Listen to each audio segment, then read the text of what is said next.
Olá, seja bem-vindo, seja muito bem-vindo a mais uma edição do Estação Saúde. E hoje nós vamos conversar um pouco sobre a dor nas costas. Ai, só de falar já parece que tem que esticar aqui, ainda mais com esse frio. Nós estamos gravando num dia que está muito frio aqui em Botucatu, na base dos 8 graus. Nós vamos conversar com o médico Bruno da Costa Ancheschi.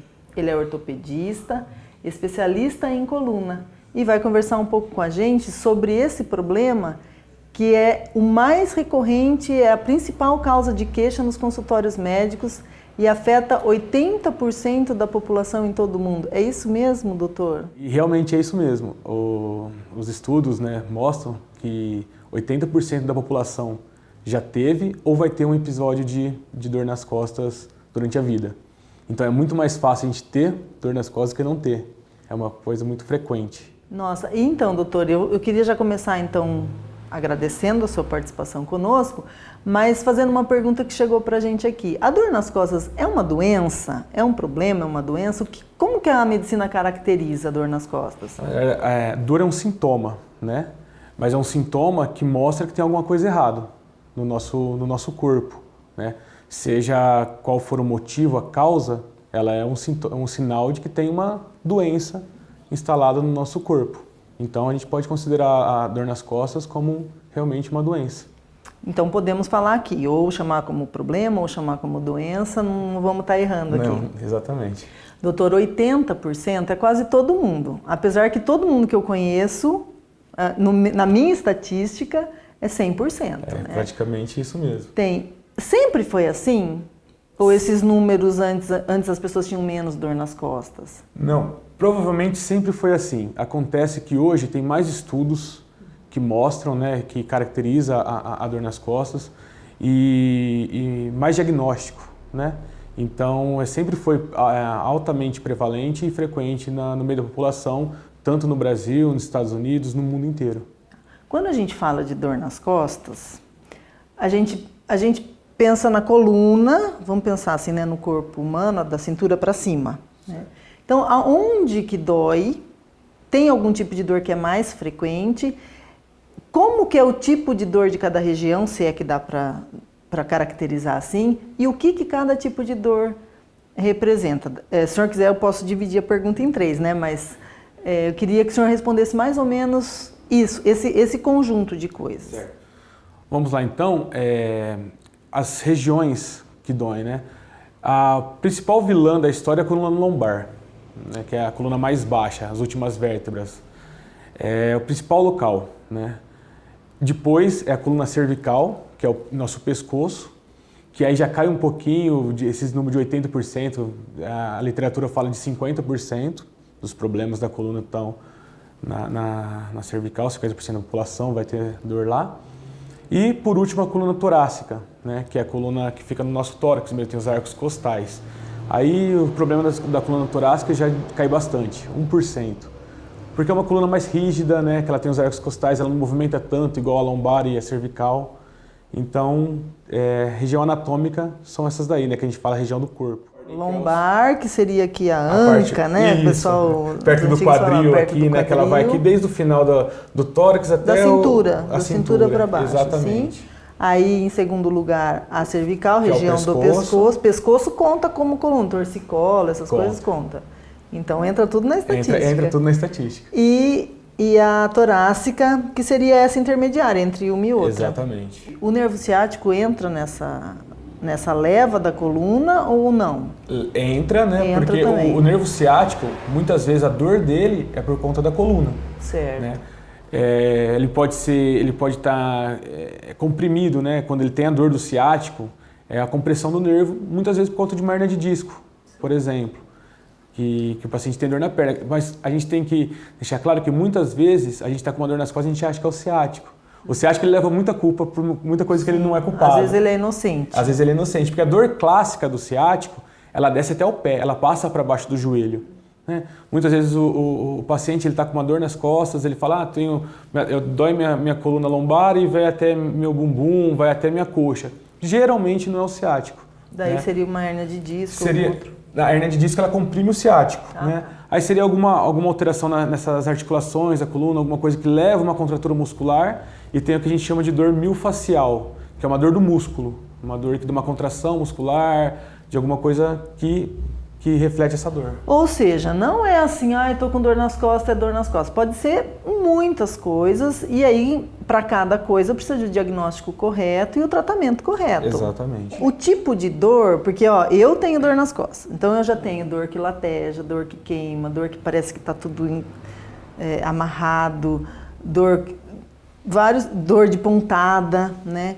Cada tipo de dor representa uma coisa ou é sempre a mesma causa, assim, tipo uma inflamação que aconteceu aqui, um mau jeito, sei lá? Não, cada tipo de dor pode significar uma coisa diferente, né? Às vezes a mesma coisa pode ter sintomas diferentes, mas não que sejam colocar tudo no mesmo bolo, certo?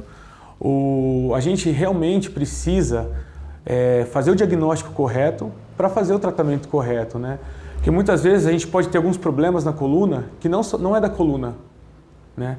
Um problema de intestino, de bexiga, de útero, ovário, pode refletir a dor nas costas, a dor lombar, e ser um problema que não é da coluna. Por exemplo, acho que um que é mais comum da população é a cólica de rim, né? Que muita gente fala, pelo menos, né, a gente já viu. Mas esses outros eu nunca tinha ouvido falar, doutor. Porque toda nossas vísceras, nossos órgãos internos são inervados. Eles podem dar uma dor que a gente fala de dor irradiada. E ela pode irradiar para a nossa coluna, entendeu? Mas isso daí que a gente fala são os diagnósticos diferenciais de exclusão. Quase sempre o problema é na coluna. Então, assim, mas aí quando a gente pensar, vamos pensar no mais comum, né, que o senhor está falando. Então, na maior parte dos casos, qual que é o vilão? Qual que é o vilão? O vilão, geralmente, é a coluna mesmo, né, as articulações. Por quê? Eu costumo comparar a nossa coluna ao problema da articulação, ao envelhecimento da coluna, igual cabelo branco, igual ruga. Todo mundo vai ter um dia, uns mais cedo, outros mais tarde. E é inevitável. Uns bem mais cedo, né? E o desgaste da coluna, ele é inevitável, ele vai acontecer. Nossa coluna, ela começa a desgastar, por incrível que pareça, com 10 anos de idade. Novo. Porque nessa fase é quando os nossos discos, eles param de ser nutridos por sangue, né? Não para de chegar sangue no nosso disco, e o alimento do disco ele chega por difusão. Ele chega lá perto e dessa região lá perto ele chega até o disco, não vai mais direto para lá. Até os 10 anos o sangue vai até o disco. Vai direto do disco. Depois o disco para de ter sangue. Vamos só entender um pouquinho assim. Então tenho lá a coluna, faz de conta que essa aqui é a coluna. Né? Certo. Faz de conta que essa aqui é a coluna. Ela tem osso. Que é a vértebra. Isso. E entre cada vértebra tem um disco. Que seria um amortecedor? Como um amortecedor, exatamente. Ele é responsável por amenizar as cargas que a gente tem na coluna. E na parte de trás da coluna a gente tem as articulações, que também sofrem desgaste com o tempo. Então são três, é como se fosse um joguinho de 3 peças encaixadinhas como se ali. Pilastras, né? Que quando a gente nasce tá bonitinho. E com o tempo vai. Tanto é que fizeram um estudo, eu acho que foram 100 pacientes, 100 pessoas na verdade, que entre 20 e 23 anos de idade, que não tinham dor nas costas, fizeram um exame, né? Uma ressonância magnética. E 99 tinha alguma alteração já e não tinha nenhum sintoma. Ou seja, a degeneração, o desgaste... Aos 23 anos. E agora a gente tem vivido mais tempo, então vai subir esse índice de 80%, vai chegar. Provavelmente, vai chegar a 99%, 100%. Bom, eu ia perguntar lá na frente, mas já vou perguntar. A idade é um dos fatores que faz aparecer mais sintomas de dor nas costas? Com certeza. Por conta desse desgaste natural da coluna. E o que a gente faz, doutor? Então, é muito importante e é melhor aquela velha história, melhor prevenir do que remediar, certo? A gente vive hoje num mundo muito sedentário.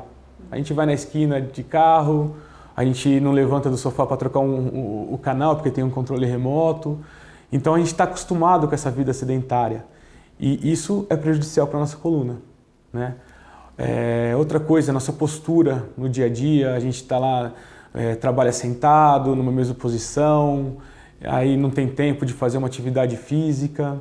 Então são todos os fatores que levam à predisposição aos sintomas de dor nas costas. Mas a gente tem que se acostumar, já que todo mundo vai ter um dia na vida, a gente tem que se acostumar com ela? Não tem que se acostumar, porque essa estatística é assim, 80% vai ter um episódio de dor nas costas, mas não que ela vai ser crônica, entendeu? Uma porcentagem menor, que eu não lembro agora exatamente, que evolui para uma dor crônica. O que é uma dor crônica? Uma dor com mais de 6 meses de duração. Mas sem tratamento, sem fazer nada, continua com a dor? Geralmente, a dor lombar, o episódio de crise aguda, ela é autorresolutiva, significa, se não fizer nada, ela vai melhorar. Lógico, a gente tenta acelerar essa melhora com algumas terapias que a gente vai falar mais para frente, né? Mas a grande maioria é autolimitada. Eu tinha um professor que até falava assim, a coluna você tem que tratar logo, senão melhora. Nossa, doutor, mas dói muito, né? Quando dá quando trava mesmo, né? Não dá para falar, nossa, vou esperar aqui que logo passa, né? Acho que ninguém consegue fazer isso, né? A pequena dor, sim, a gente vai, fala, não, mas hoje está doendo um pouquinho aqui, o desconforto, outro dia ali, um desconforto até vai, mas as dores, as travadas, realmente elas são bem limitantes, né? Então vamos falar um pouquinho agora do tratamento, do diagnóstico, né? É o médico ortopedista que faz, quer dizer, senti dor nas costas, amanheci com dor nas costas. Agora no frio piora, né? Porque a gente fica encolhido. A gente dorme mais encolhido, a musculatura fica mais rígida, então é um fator que pode piorar realmente a dor nas costas. Então vamos ver numa situação comum, né? Ah, não tá frio, não fiz não carreguei peso, não fiz um esforço diferente. Dormi bem, acordei com uma dorzinha, não piorou, foi piorando ou não melhorou. Vou ao médico, eu vou a um ortopedista. Certo. É esse o médico que eu procuro. Geralmente é o ortopedista especialista em coluna ou o neurocirurgião, né? São as duas especialidades que tratam a coluna, né? A rede pública de Botucatu tem esse serviço na rede ou é só em consultório particular ou lá na Unesp? Botucatu está começando a melhorar, né? Que está inaugurando o AME agora, que é o Ambulatório Médico de Especialidades. Porque geralmente o posto de saúde dificilmente oferece essa especialidade, né? E tem as clínicas... Mas se a pessoa chegar no posto referindo a dor nas costas, ela vai passar por um clínico e vai ser feito um encaminhamento. Esse médico, ele é capaz de fazer, tirar uma história, fazer um exame físico e solicitar exames via posto de saúde, né? Que exames são esses, doutor? Os exames da coluna são vários, né? Na verdade, o primeiro consulta, muitas vezes a gente não precisa de exame. A gente precisa de tirar a história, entender a dor do paciente e fazer um exame físico, né? Ver da onde que é a dor, ver se a região, se é uma dor que reflete em outro lugar. E a grande maioria, numa primeira consulta, você não precisa pedir exame. Por quê? Porque geralmente é autolimitada, vai passar, você tem que orientar. Ver o que está de errado, a postura, se é o colchão, se é o trabalho, se foi um mau jeito. Beleza.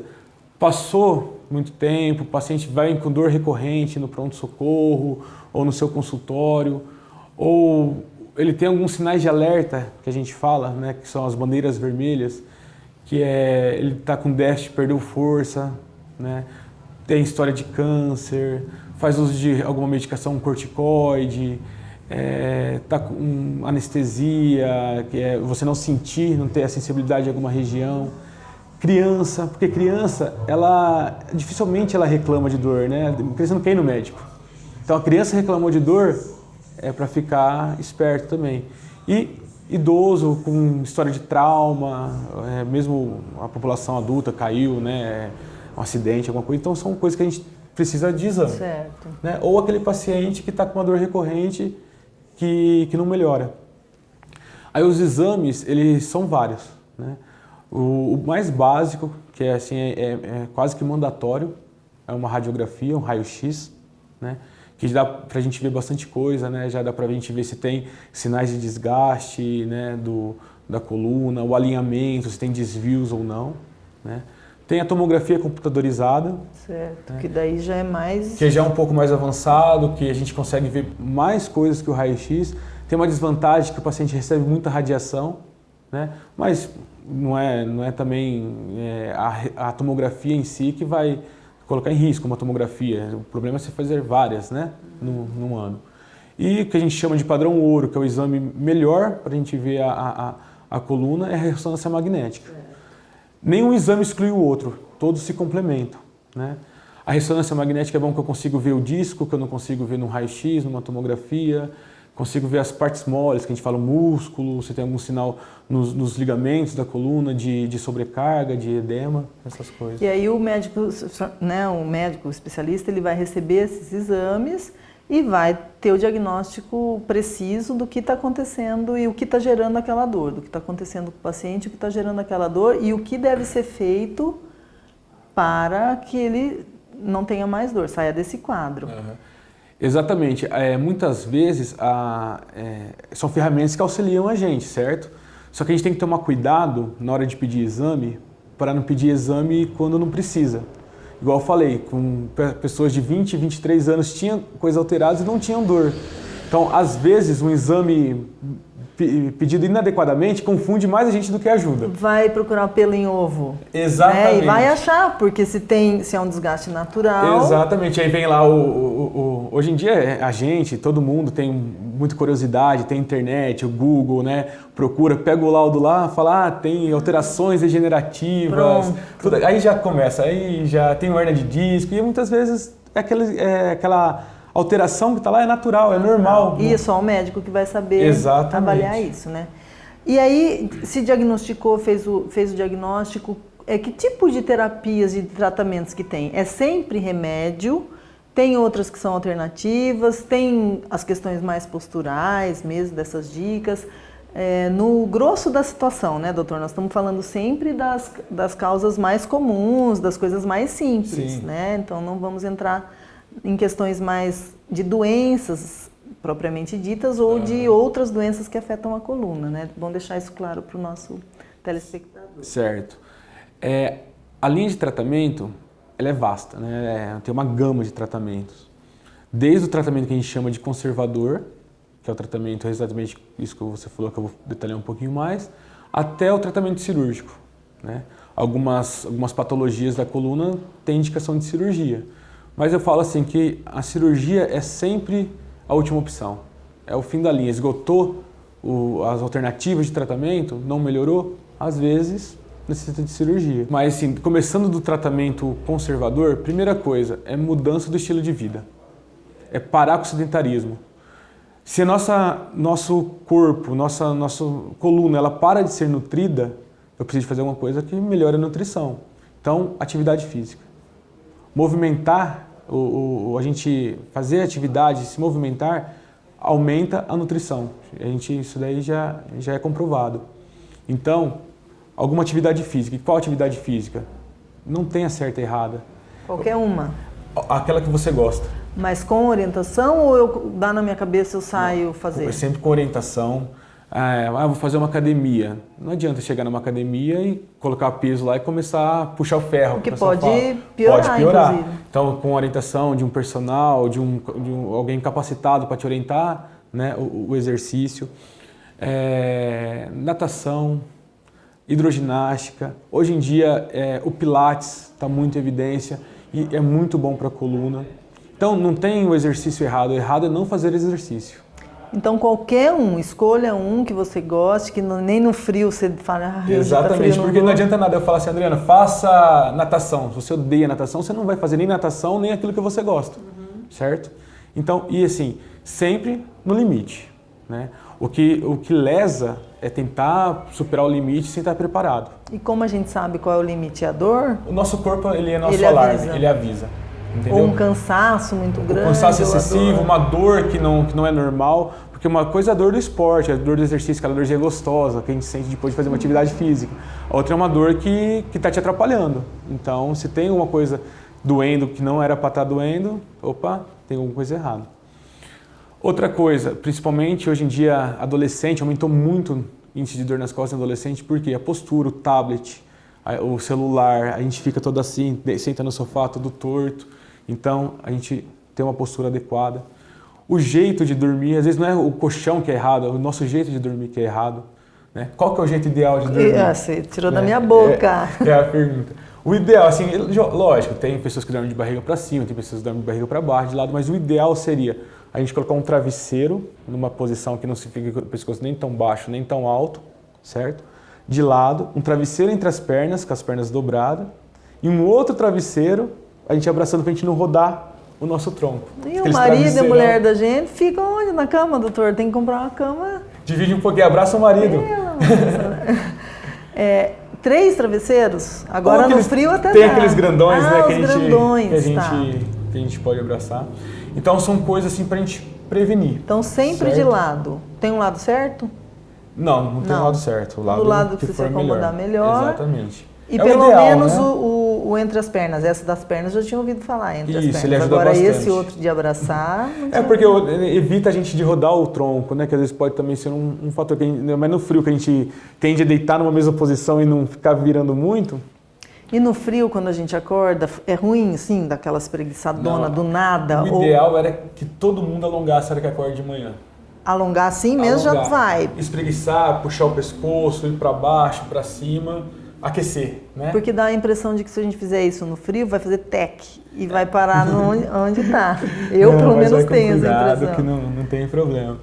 Aí, outra coisa, né, tentar não ficar sempre numa mesma posição. Principalmente as pessoas que trabalham muito tempo sentado. Ou em pé também, né? A posição sentada, principalmente, ela prejudica muito a coluna. Ela sobrecarrega muito. Então, a cada 2 horas levanta um pouco, dá essa esticada. 2 horas? A cada 2 horas seria o ideal, né? Dá uma andada, tudo, volta, né? Evitar as mesmas posições. Então, talvez a dor aqui na região da lombar seja mais em função dessa sobrecarga que a gente tem de ficar sentado, porque a gente fica muito tempo sentado. Pode estar relacionado, né? Porque a nossa coluna lombar, ela leva nossa carga do corpo, né? Que é o nosso centro de gravidade. Então, são medidas, igual você falou, a gente precisa, tem que aceitar, acostumar? Não, a gente pode fazer. Acontece que muitas vezes o paciente, ele quer mais o tratamento passivo do que o autoparticipativo, né? Ele quer que você ache um remédio que vai tirar a dor, que vai curar, e não é. O remédio, é aquela famosa história. Eu tomo um remédio, melhora, passa o efeito, volta a dor. Mas é exatamente isso. Então, assim, eu queria depois que a gente conversasse um pouco sobre a medicação, o medicamento, a droga, né? Mas a gente percebe também nessa questão do resultado, né? Que eu quero sair da crise e aí às vezes eu vou para o Pilates, ou eu faço acupuntura, quiropraxia, que são algumas técnicas também ditas alternativas ou complementares que ajudam nos momentos de crise, sim, né? E aí depois eu paro de fazer. Não tô bom, parei. Se eu fui no Pilates, mas você não tá? Mas não, eu fui um mês já, mas já tô bom. Isso é um tratamento, tem que ser visto como um tratamento a atividade física pro também. Resto da vida. Pro resto da vida. Pro resto da vida. Exatamente, a gente vai lá, a gente trata a dor, né, naquela fase aguda com uma fisioterapia, com uma acupuntura, com uma quiropraxia. Só que não adianta nada se eu não manter na minha rotina uma atividade física, um exercício, né? E eu brinco com meus pacientes assim, quando você tiver uns 95, 98 anos, eu falo que você não precisa mais fazer atividade. Aí pode descansar um pouquinho. Pode descansar um pouquinho. Sentadinho ereto no sofá, exatamente, né? Porque o sofá é um grande vilão também, né? Ninguém senta tudo torto, tudo largado, jogado, né? posição de jacaré, né? Que o pessoal fala.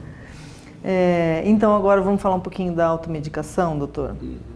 Porque a gente assiste televisão, se ficar 2 horas assistindo televisão, passa um sem número de propagandas, como se fosse a coisa mais simples e correta do mundo. Sentiu dor, seja qualquer, né, de cabeça, né? Vai na farmácia, compra o remédio, passa na hora e é bom também, né? Tem um que é bom para a cabeça, mas é bom para dor nas costas também. Relaxantes musculares, né? Isso é assim mesmo, é normal? Tô com dor, vou lá, compro e pronto, acabou? Infelizmente né? Porque a automedicação é uma coisa muito, muito comum. A medicação não é inimiga, não é rival, pelo contrário, é uma aliada. Só que ela tem que ser indicada corretamente, né? Não só o tipo de medicação, mas o tempo de uso. Por exemplo, os anti-inflamatórios. É um grande aliado na fase aguda. da dor. Só que o anti-inflamatório, ele tem que ser tomado de 3 a 5 dias no máximo. Quando você faz uso de anti-inflamatório contínuo, você pode ter riscos para a sua saúde que são gravíssimos. Eu já vi pessoas, pacientes que viraram dialíticos, de fazer problema de rim? De problema de rim, de ter que fazer diálise por conta do uso crônico de anti-inflamatório. Ele prejudica a célula renal. Então, quer dizer, está consertando a dorzinha nas costas, mas lá dentro... Então, é perigoso. É perigoso.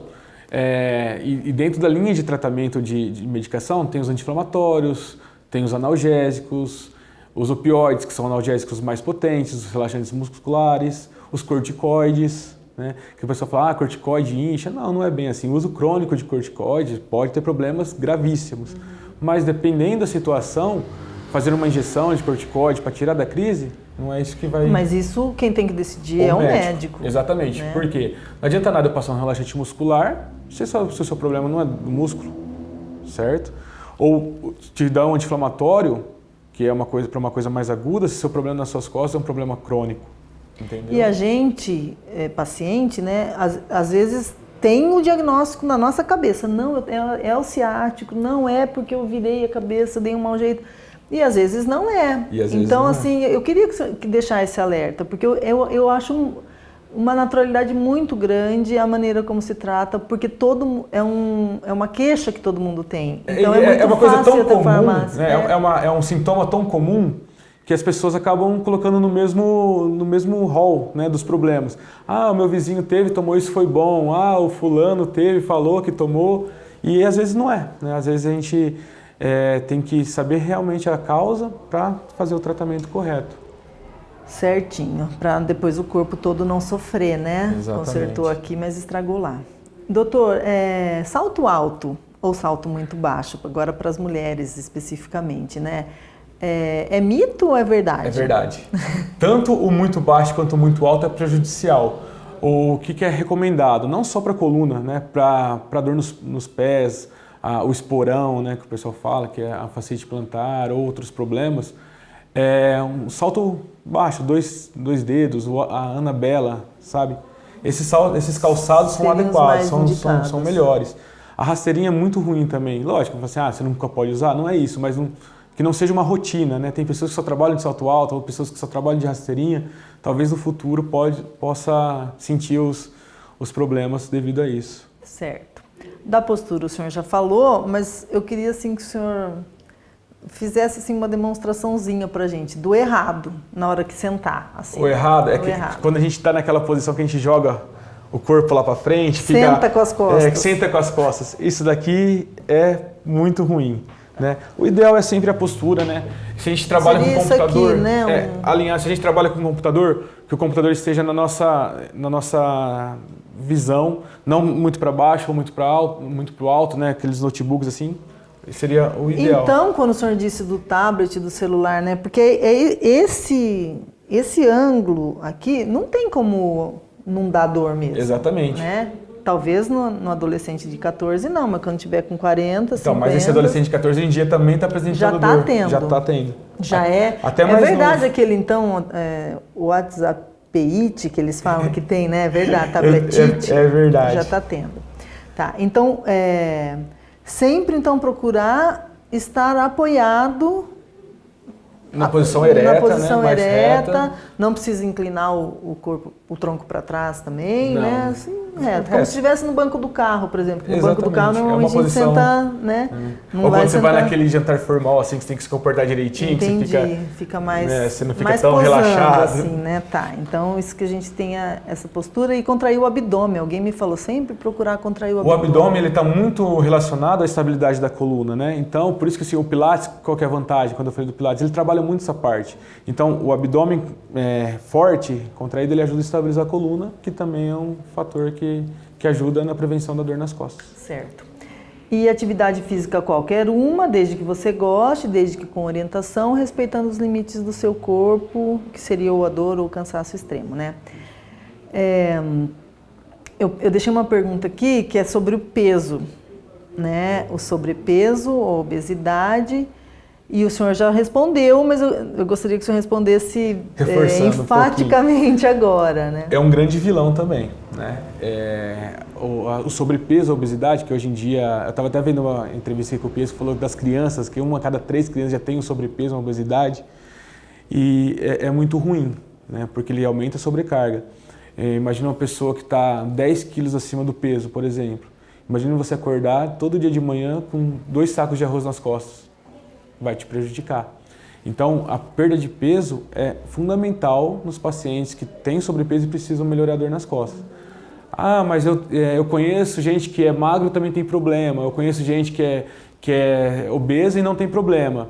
São exceções, né? Lógico, porque não é só isso. Tem o fator genético, tem o fator de trabalho, pessoas que carregam muito peso, trabalho pesado, que fazem muito movimento repetitivo da coluna, tem uma predisposição maior, mas o sobrepeso com certeza é um fator de risco para problema na coluna. Se o senhor pudesse dar um perfil da pessoa que potencialmente vai ter dor nas costas, se eu olhar a pessoa e falar assim, nossa, essa pessoa...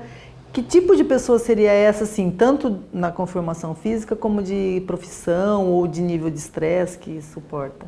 O que vai ter dor nas costas? É difícil caracterizar, mas dando um exemplo, uma pessoa sobrepeso, que ela seja um trabalhador braçal, né? Carrega na nossa região tem muito colhedor de laranja, corte de cana, repetitivo. Essas coisas, movimento repetitivo e sobrecarga, né? O tabagismo também influencia para esse tipo de risco. Mas é mais ou menos isso daí, uma pessoa sedentária, principalmente. Que no trabalho tenha que fazer um grande esforço e que depois não faça nada para compensar. O trabalho, a gente não está fortalecendo, a gente está forçando, é diferente, forçar e fortalecer. Porque quando a gente faz um exercício, a gente direciona o exercício para aquele músculo, para aquele grupo muscular. O trabalho, ele está forçando esses músculos, então a gente vai trabalhar, forçar sem estar preparado. É a mesma coisa que eu queria ir para a Copa do Mundo sem treinar. Só para torcer. Só se for para torcer. Doutor, nós estamos chegando no final do nosso programa e eu queria que o senhor fizesse assim, um resuminho, né, de dicas práticas, né, um guiazinho, do que fazer para a prevenção. Então, em resumindo o que fazer para não ter dor nas costas, para evitar, não estar dentro da estatística, então começa desde cedo realmente. Então, nossa postura, nosso dia a dia, né? Combater o sedentarismo, uma atividade física desde pequeno, desde criança, a natação é excelente para as crianças aí. E controlar o nosso peso, né? Com uma alimentação saudável, na prática de atividade física. Eu acho que fazendo tomando essas medidas, a gente já consegue prevenir, ou pelo menos adiar, né? Esses números aí de 80% que a gente lê na literatura. Tá joia. Doutor, eu agradeço bastante, a nossa viagem chegou ao fim, agradeço muito a sua participação com a gente aqui. O senhor quer deixar alguma última mensagem para o nosso público? Bom, eu acho que é isso, né? Eu acho que eu tentei esclarecer um pouquinho os mitos aí, as verdades sobre a dor nas costas. E o importante se tiver alguma coisa diferente, alguma coisa errada, procurar o médico, né? Tomar cuidado com a automedicação e é isso. Precisando de alguma coisa, a gente está à disposição para mais esclarecimentos. Qualquer dúvida também, o nosso público pode escrever para a PM, porque aí entra em contato e o senhor responde diretamente. Com certeza. Nós chegamos então ao fim de mais um Estação Saúde. E nesse programa a gente teve várias informações a respeito de uma questão que é muito presente nas nossas vidas, a dor nas costas. Se você não tem, sorte sua. Se você tem ou conhece alguém que tenha, siga as dicas do nosso ortopedista, Dr. Bruno Ancheski, e boa sorte. Eu vou fazer a minha parte. Fique com a gente, continue assistindo a programação da TV Câmara e até o próximo Estação Saúde. Não esqueça, se você tiver alguma dúvida, quiser dar alguma sugestão de pauta, escreve pra gente. Quem sabe a próxima viagem é para o destino que você escolher. Até lá!